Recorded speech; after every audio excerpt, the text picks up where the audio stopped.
in with us from FilmStudyBaltimore.com. He is Ken McKusick. Ken, what are we going to do at this tight end position, man? So, going back, they allowed all the tight end contracts to expire at one time. Mark Andrews, they signed during the season, so they got one piece of it done. Mark is coming off his worst year as a pro with 6.0 yards per target.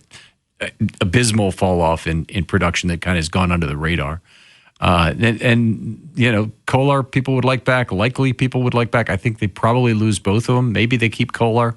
I don't see room for Likely as well on the roster. And then we don't really know with the coaching staff yet whether they're going to really embrace having a fullback, but I think it's likely Patrick Ricard will be back as an inline tight end to replace some of the blocking that Kolar did, even if he's not back as a fullback. So I think Ricard is a guy who's easy to keep and not too expensive. The problem would be there's maybe now with Harbaugh out there's a little bit more competition for his services. Okay, it's interesting though, like to think, because we were talking about tight ends before you even walked in, Rob, about, you know, can they keep Likely? Which direction would they go in? But one of the things that you and I had talked about, they're so good in the draft.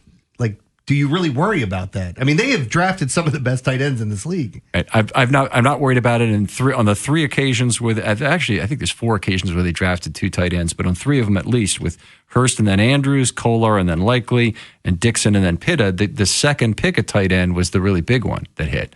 And so I think that, you know, they could draft 2 tight ends again this year. I wouldn't have a problem with it, especially given the number of picks they have. But there is a lot of competition for that total draft capital, so I'd expect them to be later picks. 410-583-1057. You want to get in and talk to Ken McKusick. Cornerback position. Humphrey, a little long in the tooth. Still productive at times, but you need to make a change there. Am I right? I agree. I mean, I think that Marlon, the best chance for him to stay a Raven is basically to take an incentive-laden pay cut, which they may or may not have approached him about already. They told him, he asked Eric DeCosta what's his chance of being back, and DeCosta gave him a percentage, and he said, I like my chances kind of thing.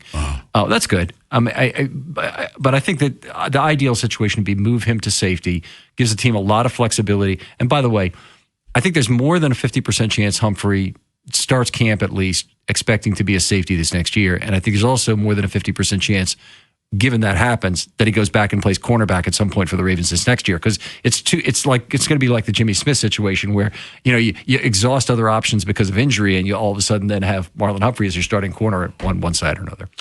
What's the wide receiving core going to look like next year?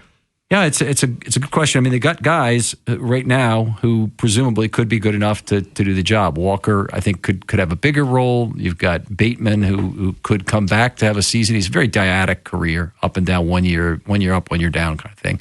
So he's due for an up year after this last year. But 2 years ago, you know, he had 10.5 yards per target, which is the all-time record for a Ravens receiver. He had the highest percentage of touchdown catches by any receiver in team history. So, you know, I would think he has a chance to be back. Certainly has a great contract. And Flowers, they have to decide on the 5th-year option. It's very expensive at $28 million. And I think the alternative to that would be they draft a wide receiver probably in round 1 this year.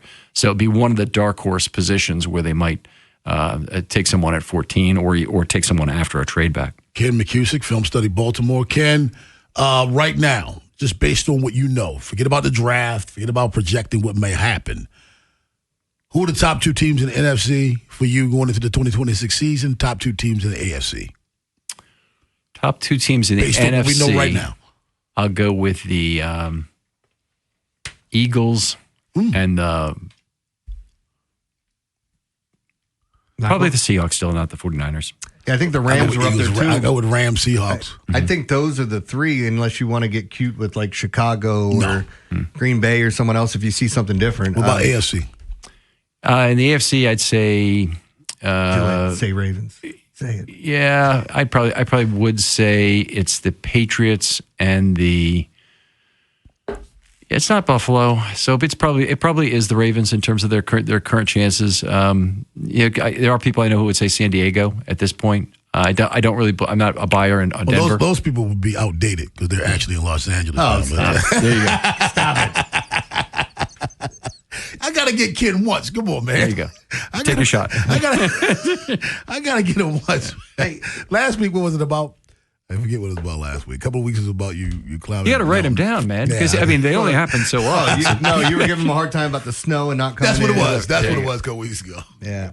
So we talked about Declan Doyle a little bit, the addition of Lombardi.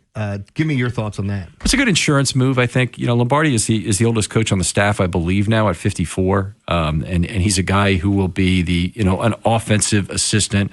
But what he really is a offensive coordinator in waiting if anything goes really wrong with Declan Doyle, in my opinion. He's another set of eyes. You could look at it as Dean Pease and Zach Orr kind of thing, but he's ready to take over the offensive OC role. I'm a little concerned because the two of those guys both come from Peyton Tree, and the Peyton Tree is one that has a lot of quick on-target, on-time passing.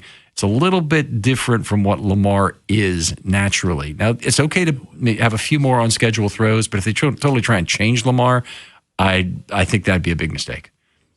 So a couple other things here, just looking at it as well. I mean, we talked about how this offense can take a different look. The other guy that you were very bullish on was the guy coming from Atlanta, right? Yep. Tell me why, what you like about him. I love the complementary skill sets that will help the run game, I believe. So Ledford had schemed for Bijan Robinson. Bijan Robinson in 2024 had the highest success rate ever for a running back with 300-plus carries at 60.2%.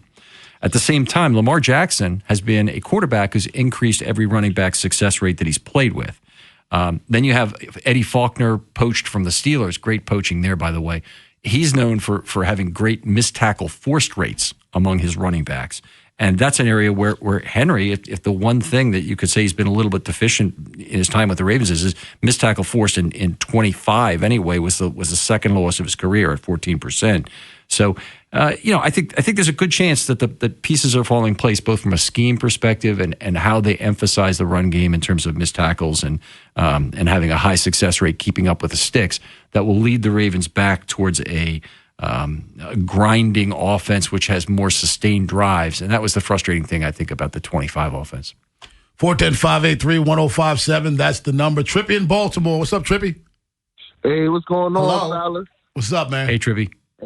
Hey, what's going on, Ken? I was ready to make a joke on Jeremy, but I was trying to be Jeremy's favorite caller, so I'm going to just chill on that, man. I'm still waiting for him to get the ball here, you feel me? But, hey, I had a question for y'all this morning, but I'm glad Ken on here because, shout out my guy Ken, man. I was going through it with this Twitter guy when I was saying, Anthony Weaver, I think he'd be a good DC. And remember what he said, Ken, and look, a week later, you saw what happened. But my question for y'all is, right, because we know how these Raven fans is, they cry about everything.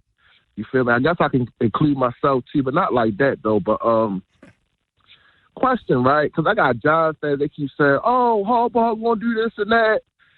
Brown fans, they keep hitting me up. Hey, man, Trippy, what your guy Todd going to do? But I got a question for y'all.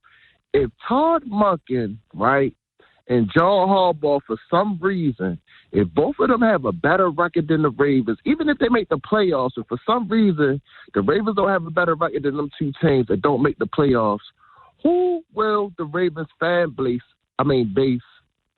blame now? All right. Hey, man, y'all have a great Tuesday, man. I talked to hey, Rob, you looking sharp in that suit, too, my guy, man. Thank you. Appreciate that. Hey, all right. You ain't saying nothing about my hoodie, just my bald head.